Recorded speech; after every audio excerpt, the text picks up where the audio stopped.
Hi, my name's Holly. I was born and raised in Aberdeen City in Scotland. I absolutely love to travel, I love to explore, I love to discover new things and new places. I love to go off the beaten track. I spend a lot of time organising these things, so I thought, well, why not share it with other people so that they can discover these places too? I'm at Dundee train station, as you can see, and I'm on my way to Spectra Light Festival in Aberdeen. So let's go! Spectra Festival of Light was founded in 2014 and takes place annually in February in Aberdeen City. The festival is award-winning, free to all, and consists of innovative light installations, large-scale projections, and interactive artworks that creates an unforgettable winter experience in northeast Scotland. This year, the theme of the festival is journeys. I'm looking forward to going on this journey tonight, and I hope you are too. Once off the train, I headed up to Broad Street via Ship Row to go and see the Aberdeen Letters while it was quiet. Welcome to Aberdeen!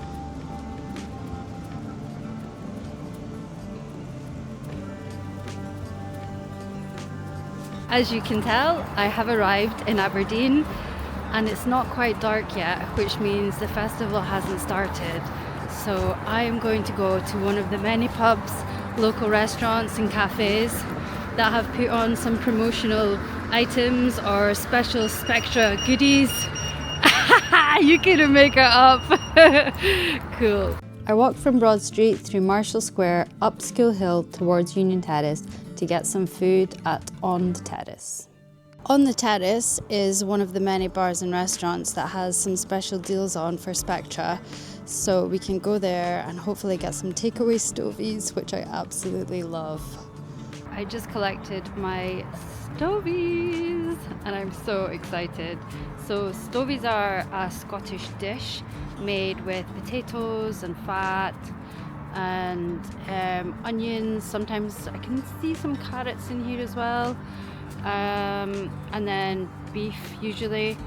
And on the side you would have oatcakes and pickled beetroot, which we have here.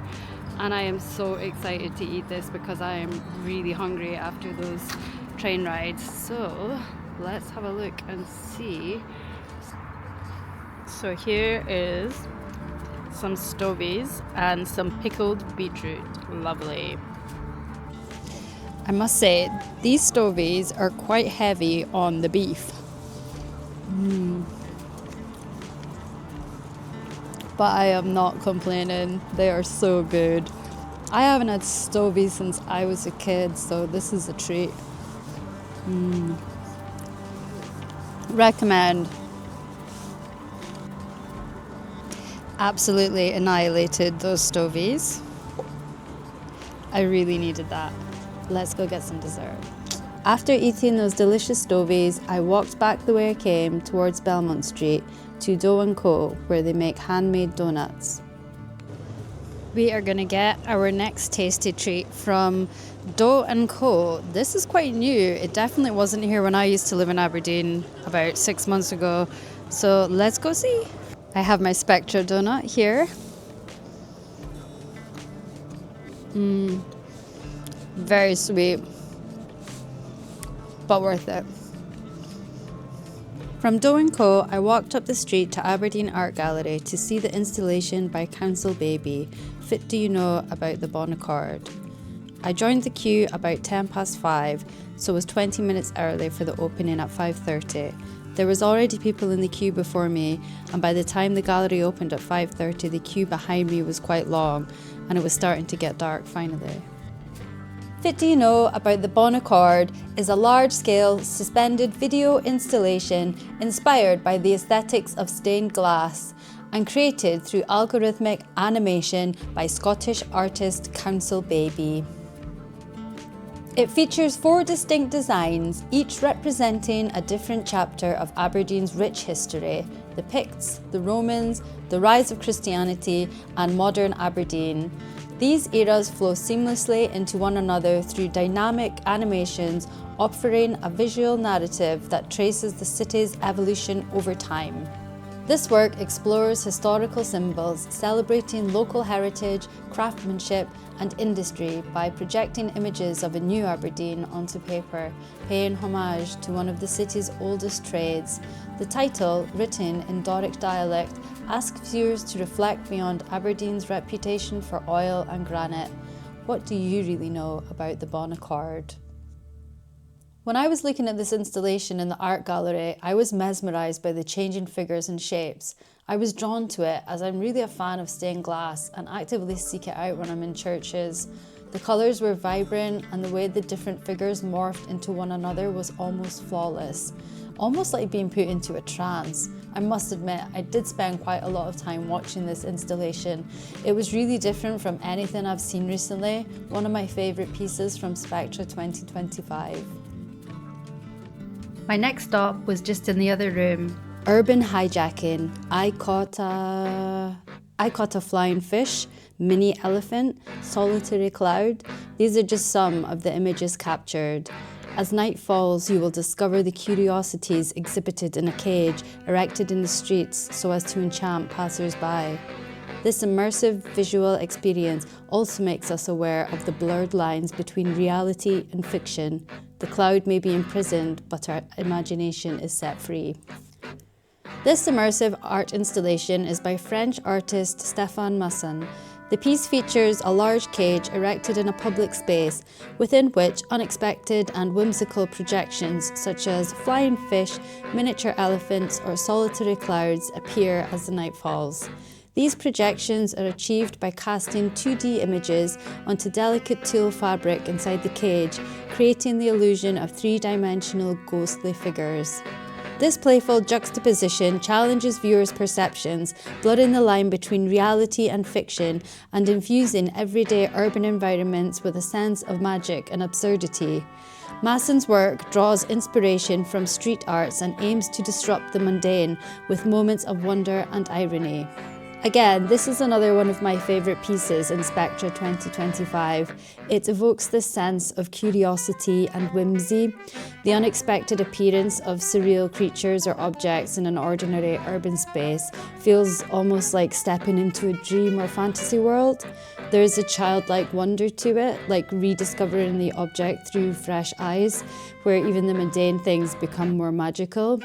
It also feels a little eerie, especially with those ghostly projections, but in a playful way that makes you want to stay and explore it more. I must admit, I did stay here and watch this piece for quite a long time, as to not miss any of it.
You can also see unexpected street performers on your travels through Spectra, as I did on my way to Voyage by Double Take.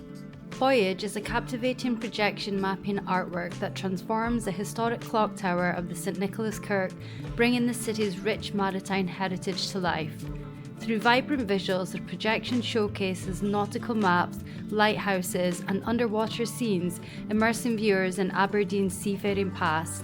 The artwork is part of the festival's theme, Journeys, celebrating the city's deep connection to the sea. This was a great piece to watch. It made me feel like I was really immersed and gave me that nostalgic sense of wonder and sort of connection to Aberdeen's maritime history. The vibrant projections and sort of dynamic visuals created a feeling of movement. It was like being on a journey through time and in the sea. It's both grounding because it ties to local heritage, but also uplifting as it transforms a familiar space into something quite magical. The shifting imagery invites reflection on exploration and travel and discovery, leaving you with a mix of sort of awe and curiosity. It's a kind of art that makes you pause and look twice and maybe even dream a little, which I quite liked.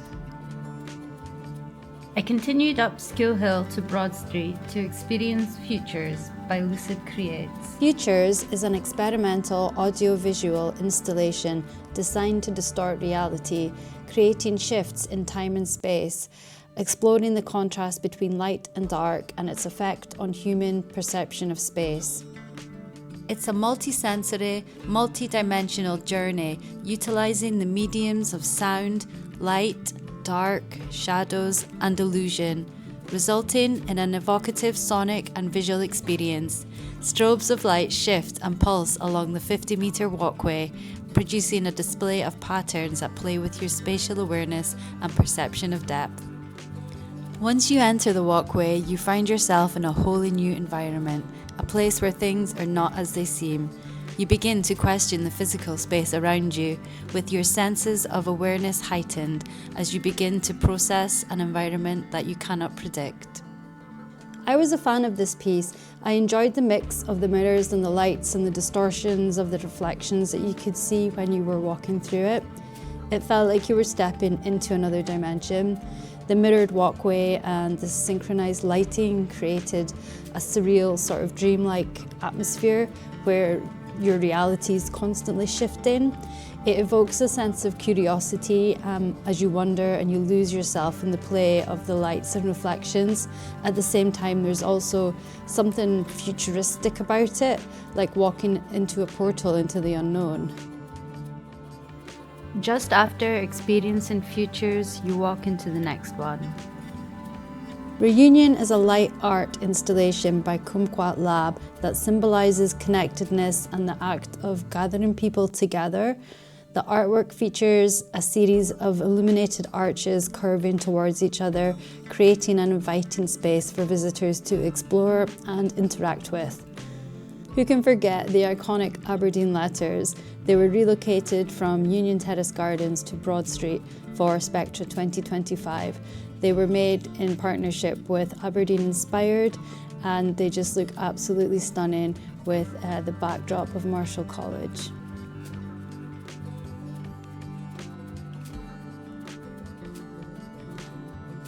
The last stop on Broad Street is one of the coolest installations of this year. End Over End is a gigantic illuminated slinky toy that lights up to create the movement of the nostalgic toy.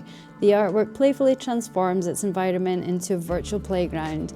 Each coil of the oversized spring is illuminated to create the familiar flowing form of a slinky tumbling end over end into the shadows. The oversized scale makes the viewer appear smaller, and the relationship between the viewer, the object, and the space is disrupted. Proportions between you and the toy are reversed as we have shrunk and somehow we've ended up in Alice's Wonderland. I thought this was a very visually striking and immersive piece. I absolutely love the way that it plays with perspectives and makes you feel like you're in Honey, I Shrunk the Kids. A short walk through Marshall Square leads to the next thought-provoking piece. Ursula, Lassos the Moon is a very realistic representation of the moon, apparently removed from its orbit and lassoed to a stake in the ground. The high-definition 3D projection sphere reproduces surface details and textures that are normally only visible through access to a high-powered telescope. The moon hovers in the air and rotates gently while its crisp white projection casts a cool, glowing light onto the ground. This was definitely one of my favourite art pieces. I just felt like it was so unusual looking, and I just loved the concept behind it as well.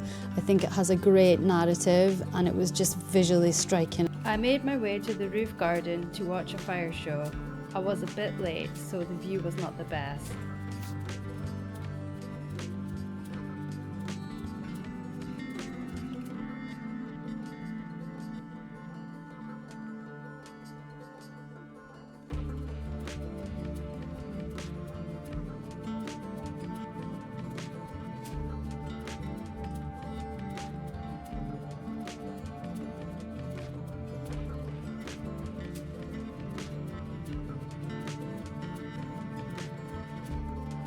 The second last stop is the one I've been looking forward to the most.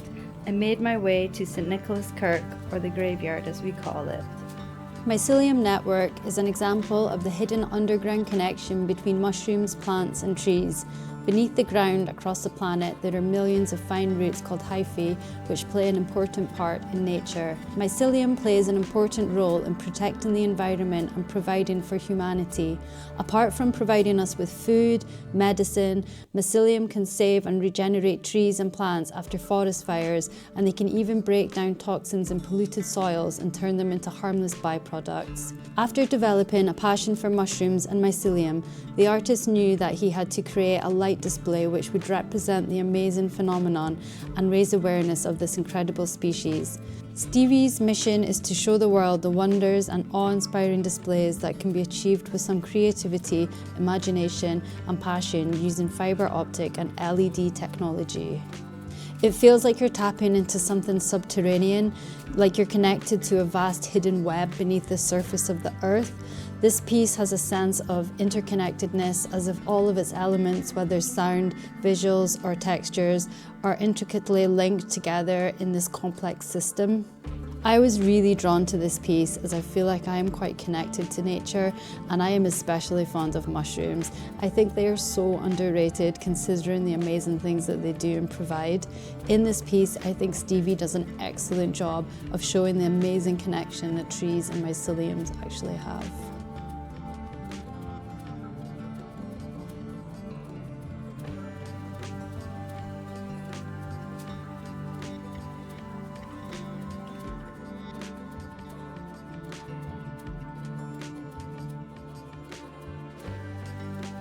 Unfortunately, I had no time to queue to get into my last planned stop, but I could film a bit on the way to the train station. Sky Castle is a dreamy, interactive sound and light installation featuring a cluster of inflatable arches that span in a colourful symphony across a public space. As guests move through the arches, their movement and powers progresses the melodic xylophone soundscape, stimulating colour changes in each arc. Light, colour and music have been orchestrated to evoke the joy, hope that rainbows bring after every storm. I didn't actually get to go into Union Terrace Gardens to see the Sky Castle or any of the other exhibitions there close up because I ran out of time, but at least I got this little video of it from looking down into Union Terrace, and lesson learned for next time, I need to give myself more time to be here. I've made a list of my top 10 tips for anyone planning to visit Spectra Festival in future based on my experience. Plan ahead. If you want to get the best out of the event, I would always advise to plan ahead as there is a lot to see. Go on the Spectra website and look at the map of the event, which will show you where everything is located. For example, each artwork, the entrances to different locations, where the nearest toilet is, or where first aid is available. Also, there are specific wristbands that people with accessible needs can collect at desks, which then allows you to use specific routes into different locations. There is a frequently asked question section on the website as well, which has lots more information regarding what you can and what you cannot bring, travel arrangements, parking, and much more. The website also lists all artists and information about the installations, which can give you a better idea of whether you would want to go see specific pieces or not. There is also Times on social media pages which advertises the schedules for the shows, for example, the dance performances, live music or the fire show, so that's worth checking to plan into your night, as I did not do this very well and ended up right at the back of the fire show and I was gutted. Prioritise. If you have a short amount of time to decide on what you want to see the most, then you need to prioritise. I really wanted to see the installations in the art gallery, Fit Do You Know About the Bon Accord, and I caught as well as the Mycelium network in the graveyard, so I prioritised these installations over the pieces in Union Terrace Garden. All these areas required you to queue to get in, and I had limited time, so I really need to prioritise so that I could get the most out of the evening. That brings us on to preparing to queue. There were several areas that required you to queue to get into, and even if you turned up early at the start of the night, there were people beginning to queue about 30 minutes before it opened. Then as the night goes on, the busier it gets, so the queues always get longer. I think I queued to get into the graveyard to see the Mycelium network for at least half an hour. I left the installations in Union Terrace gardens like Sky Castle until the end of the night, as I knew at least I could take some pictures from afar if I wasn't going to make it, which I ended up having to do, unfortunately. If you do get easily bored, take something to do, charge your phone, play a game, or like me, if you enjoy people watching, then there's plenty of that to be done. Dress warm, because Spectra takes place in February, and in Aberdeen I would say it was around 5 degrees centigrade or less when the event started at 5:30, and it only got colder as the night goes on. I was wearing thermals, a hat, gloves, and I have a huge sleeping bag style jacket which definitely kept me warm. This is essential at those times when you are queuing and not moving about much. At least there are a few indoor areas that you can visit if you get too cold, like the art gallery, or go get something warm to eat or drink.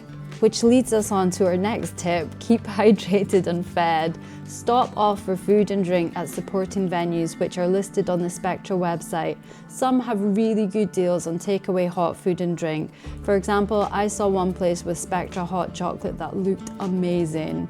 You can take a well-deserved break off your feet and warm up, as this event does require plenty of walking and can get chilly at times. Get there early, because if you get there early before the event opens at 5:30, you can get yourself at the front of a queue and guarantee a quieter viewing of the artwork. I did this to get into the art gallery, and it helped me get a good spot to watch the video installations before it got too busy. Visit at quieter times. It usually gets quieter at the start of the festival around 5:30 for the first hour or so before the queues really start to build up. The middle part of the night tends to be the busiest from around 6:30 and then quietens down again from around 9 to 10 p.m. From my experience of going in other years, I'd say Thursday and Sunday are the quietest days to visit as well. If you visit on Friday or Saturday night, it can be a lot busier, especially because it's the weekend and the locals are having a night out. Spectra's installations are scattered throughout the city, which overlaps with streets that have clubs and bars on them. These areas will always be busy with people relaxing after a long work week, letting their hair down and celebrating. So just keep that in mind, especially if you're a family visiting with younger children. If you're in the city earlier in the day, there are several of the installations that are visible to go and have a look at. For example, most of the installations on Broad Street, like the Aberdeen Letters, are still lit up, and you can go get a good selfie with no one else in your photographs. I did this around 4 p.m, and apart from another couple of people who were doing the same, it was really easy to spend some time and take some videos and photographs undisturbed. Guaranteed, it won't look as spectacular as in the evening, but at least it's an easy way to do this without others in your photographs or videos. If you live in the area or you're there for several days, you can visit this free event over a few evenings to ensure that you get the best views of the installations that you want to see. Unfortunately, I had a train to catch, so I had to leave earlier than I would have liked, but next year I will look to spend in more time, at least a couple of days.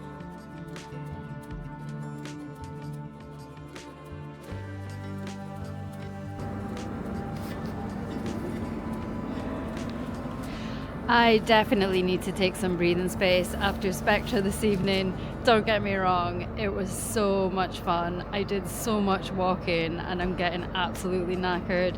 I'm in Aberdeen train station now. I'm just away to get the train home. But if anyone is ever in Aberdeen, or even Scotland, travel to Aberdeen in February and you must go to Spectra Festival. It is so much fun, it's so different, and the artists that are exhibiting their work are just phenomenal. I would recommend it 100% for anyone that wants to go. Thank you so much for watching my first ever video. Take care, I'll see you soon. Bye!